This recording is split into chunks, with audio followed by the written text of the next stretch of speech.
जुना कोपरी पूल हा 8 दिवस येत्या बंद राहणार आहे।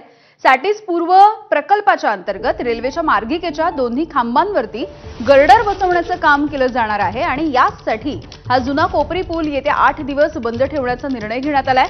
ठाणे वाहतूक पोलिसांनी या संदर्भामध्ये अधिसूचना काढलेली आहे। इथला आढावा घेतलाय आमच्या प्रतिनिधींनी। ठाण्यातील पूर्व आणि पश्चिमेला जोडणारा जो कोपरी उड्डाणपूल आहे तो 8 दिवस बंद राहणार आहे। आजपासून ते 3 ऑगस्ट पर्यंत हा जो समोरचा जो कोपरी पूल आहे तो बंद असणार आहे।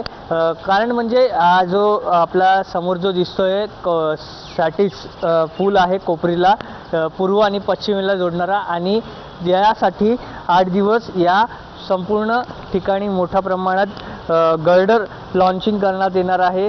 रेल्वे आणि महानगरपालिकेच्या यंत्रणा या ठिकाणी सज्ज देखील आहेत आणि रात्रीच्या वेळीच या 100 टन जे गर्डर आहे ते रेल्वेच्या दोन्ही खांबावर इथे युद्ध पातळीवर याचं देखील काम होणार आहे। मोठ्या प्रमाणात यंत्रणा देखील या ठिकाणी आणण्यात आलेली आहे।